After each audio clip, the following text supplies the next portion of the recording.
Many people work hard, make plans, seek opportunities, and yet seem trapped in a cycle of scarcity, fear, and instability.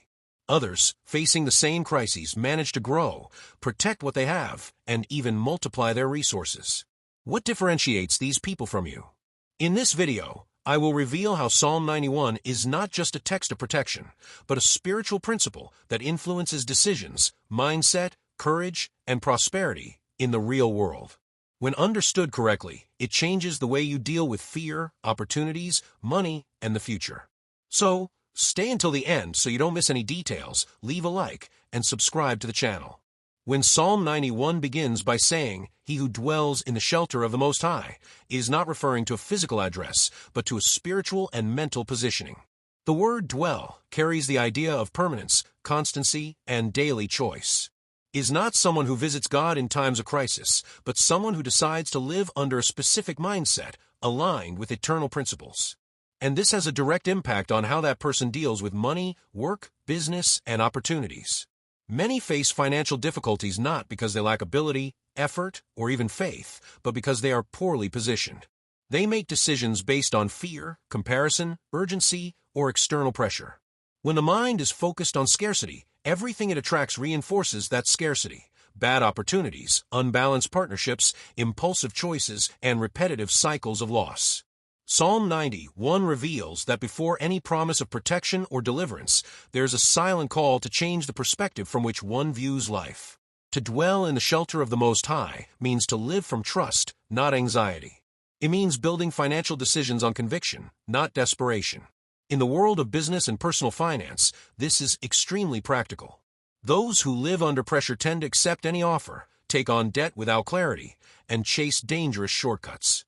Those who are well-positioned spiritually, however, can say no when necessary, wait for the right time, and discern what seems good but will bring harm in the future.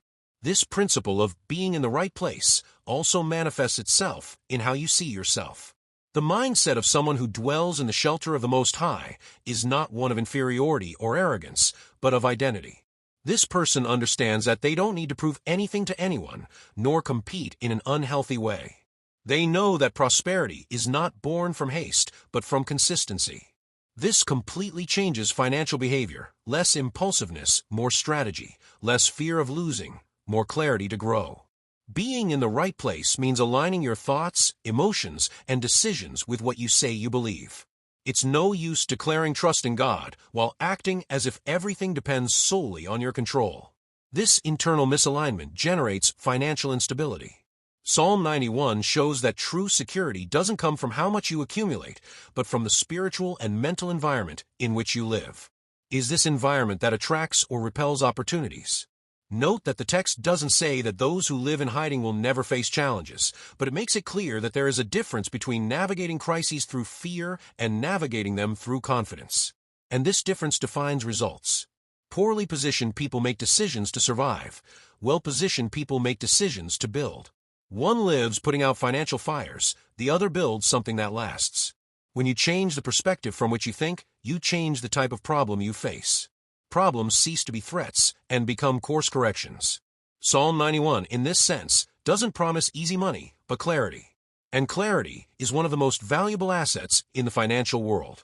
Those who see clearly avoid unnecessary losses, identify real opportunities, and grow consistently. Therefore, before discussing multiplication, Psalm 91 confronts us with a silent question. Where are you dwelling? In fear or in trust? In haste or in wisdom?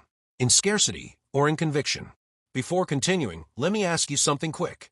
If this content is already making sense to you, please like it now. This greatly helps the channel reach more people.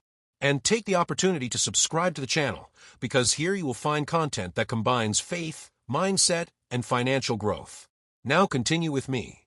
After understanding that everything begins with the spiritual and mental place where one chooses to live, Psalm 91 leads us to an essential principle. It doesn't function as an amulet, but as a covenant.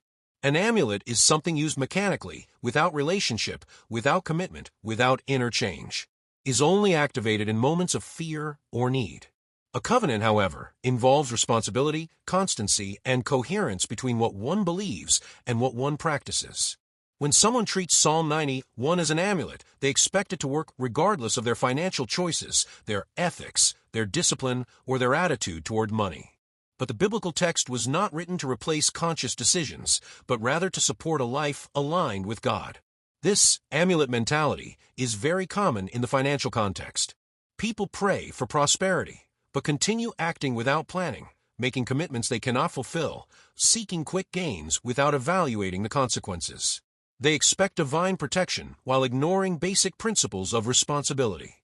A covenant, on the other hand, requires maturity. It presupposes that the person understands that faith does not eliminate processes, but provides direction within them.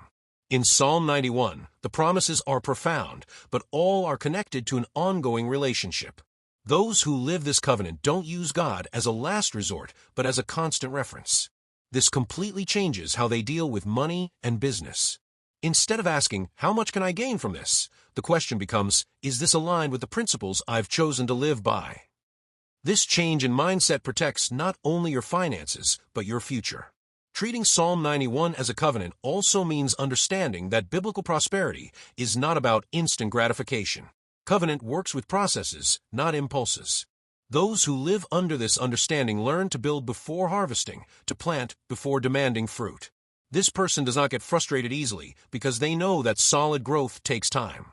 In the financial world, this is a powerful differentiator.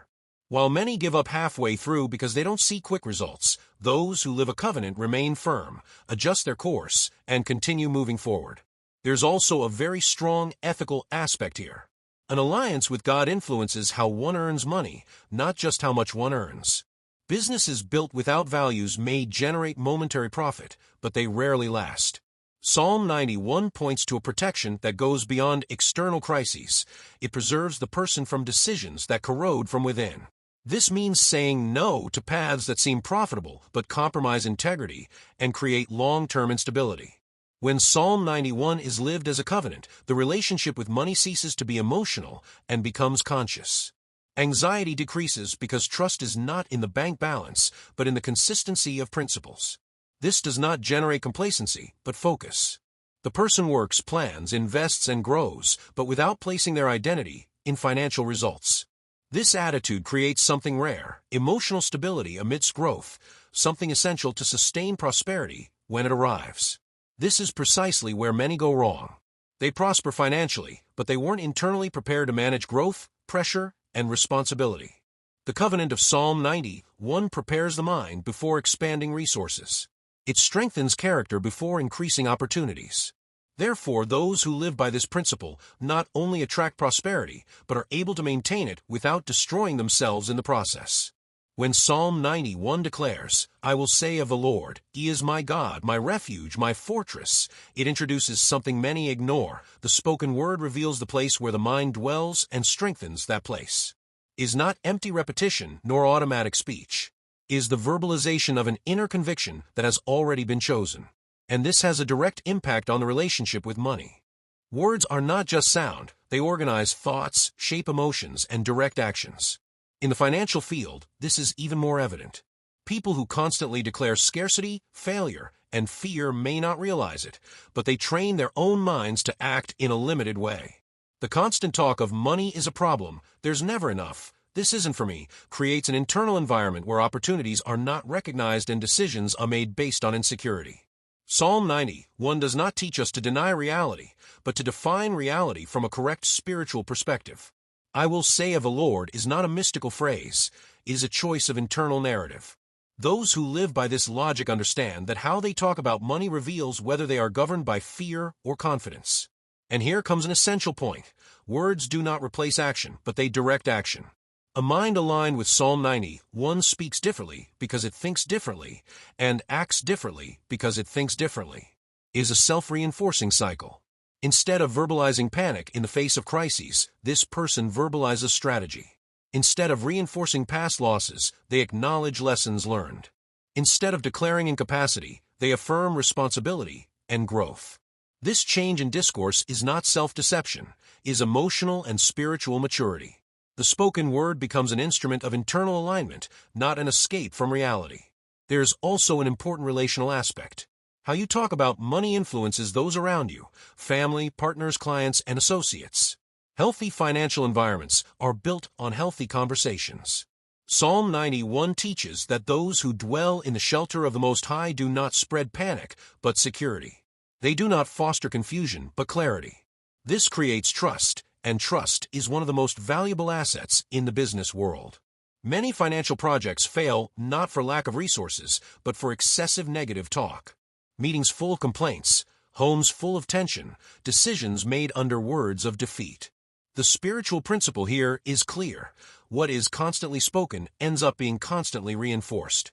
Therefore, Psalm 91 does not begin with external circumstances, but with the internal declaration. It shows that the mouth reveals the government of the heart. It's important to understand that the power of words lies not in declaring wealth, but in aligning one's discourse with the truth one has chosen to live by. Speaking coherently with one's commitment means not using words to manipulate, exaggerate, or deceive, but to uphold discipline, patience, and a long-term vision.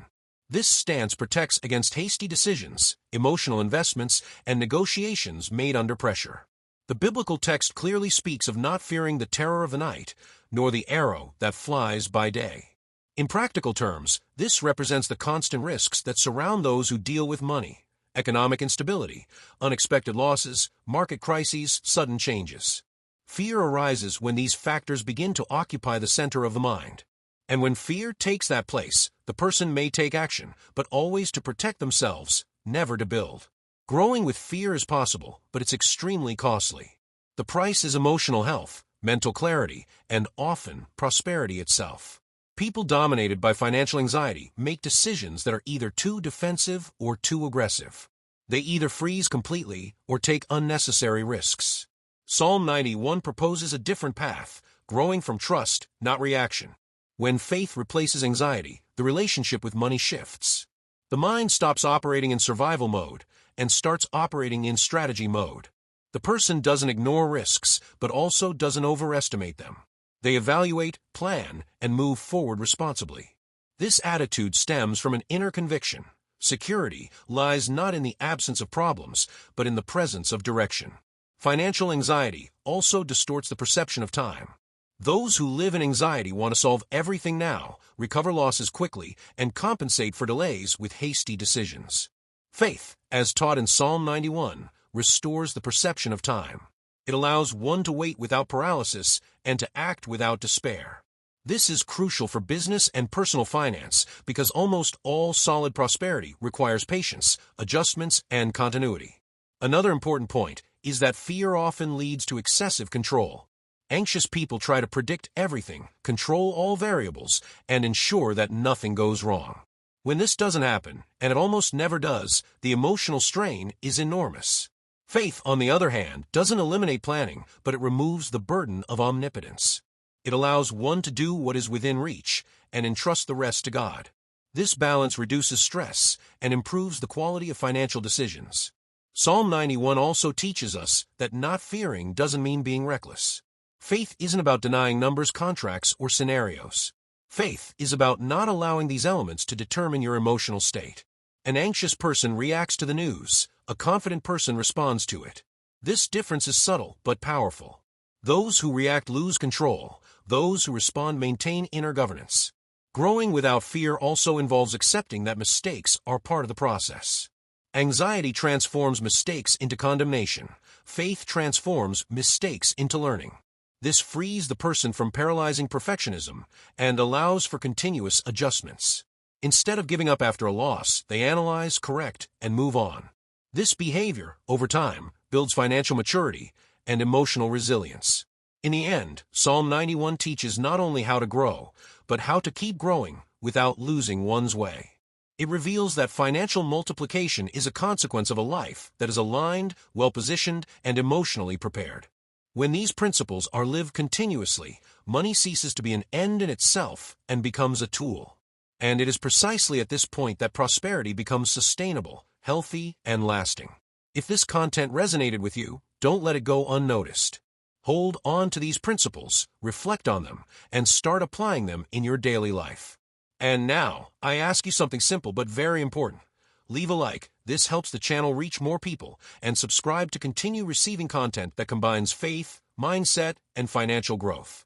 May you live, grow, and prosper under Psalm 91.